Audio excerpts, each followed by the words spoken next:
La organización jurídica del Estado, materializada en nuestra ley fundamental, debe realizarse sobre la base de ciertos y determinados principios, es decir, directivas generales, las cuales constituyen verdaderos preceptos llamados constitucionales. En principio, puede decirse que el juez debe asegurar el principio de contradicción, que supone tanto la igualdad de las partes como la imparcialidad del juez. En líneas generales, la Constitución Nacional se dedica a dicha cuestión al referirse, entre otras cosas, al deber de los estados provinciales de asegurar su administración de justicia mediante la conservación del poder no delegado, al tratar en la sección tercera los órganos que ejercen el poder judicial de la nación y la determinación de su competencia, al prohibir al presidente de la Nación ejercer funciones judiciales, a garantizar la inamovilidad de los jueces mientras dure su buena conducta. Asimismo, la propia Constitución Nacional consagra principios procesales a los cuales deben adecuarse todos los ordenamientos legales, tanto nacionales como provinciales. Los jueces, por su parte, tienen el deber de respetarlos, estando facultados a declarar la inconstitucionalidad de las leyes que los contraríen. La oportuna invocación de un principio constitucional que se considera violado habilita la posibilidad de llevar el caso hasta la Corte Suprema de Justicia de la Nación, intérprete final de la Constitución, por vía del recurso extraordinario, a efectos de que confirme o revoque la resolución impugnada.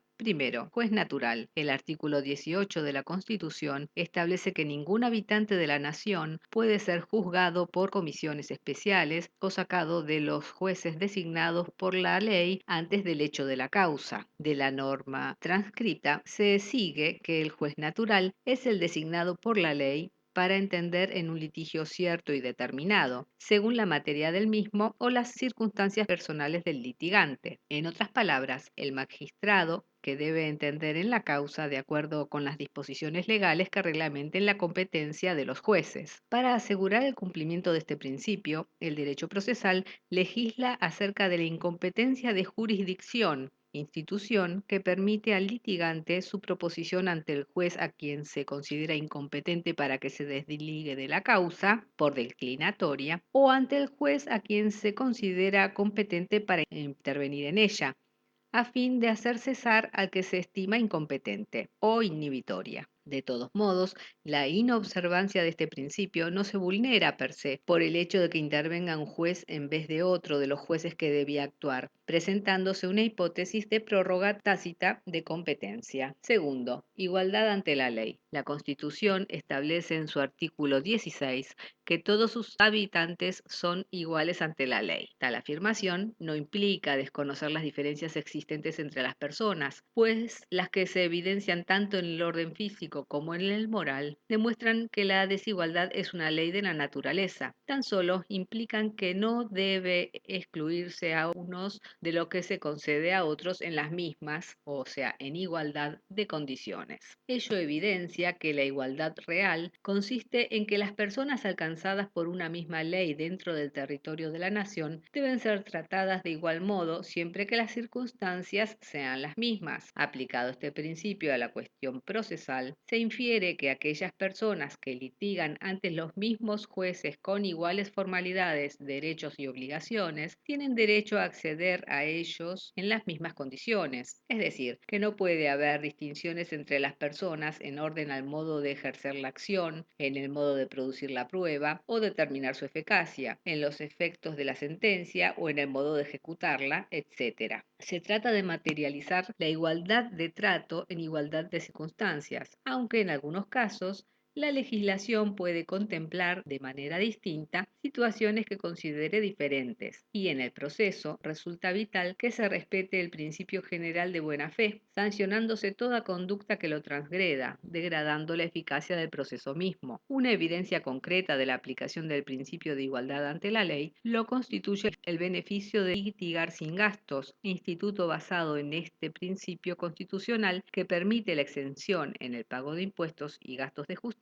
en relación a aquel litigante que carece de recursos para afrontar los gastos de la contienda, además de nivelar las condiciones para litigar con un adversario que se encuentra en una mejor situación económica. Tercero, inviolabilidad de la defensa en juicio. Dispone el artículo 18 de la Constitución que es inviolable la defensa en juicio de la persona y de los derechos. El derecho de defensa es inherente al hombre, lo cual denota que aun cuando no estuviera explícitamente contemplado, debe entenderse que está implícitamente comprendido, pues es un derecho natural del individuo. En orden al alcance de la garantía de la defensa en juicio, su ejercicio no implica que los litigantes deben ser oídos, es decir, producir sus pruebas en cualquier momento y sin restricción alguna, sino que deben encontrarse facultados para ejercer sus derechos en las condiciones que la ley procesal establece. En lo concreto, la defensa en juicio se encuentra reglamentada al exigirse firma de letrado, el número de instancias, determinar las formas de las notificaciones, etc. Así, se viola la garantía constitucional de la defensa en juicio cuando, por ejemplo, se declara simulado un acto sin oír a todos los que intervinieron en su celebración, o se declara la nulidad de un contrato de compraventa sin la intervención del vendedor, etc. En el proceso, la garantía de la defensa en juicio queda plasmada con el principio de contradicción, en virtud del cual los actos procesales de una de las partes están sujetos al contralor de la contraria. Cuarto, legalidad. El artículo 18 de la Constitución establece que ningún habitante de la nación puede ser penado sin juicio previo fundado en ley anterior al hecho del proceso. En el texto constitucional debe entenderse que la palabra pena se refiere tanto a la condena criminal como a la condena civil y encierra dos situaciones, juicio previo y la ley anterior. El juicio previo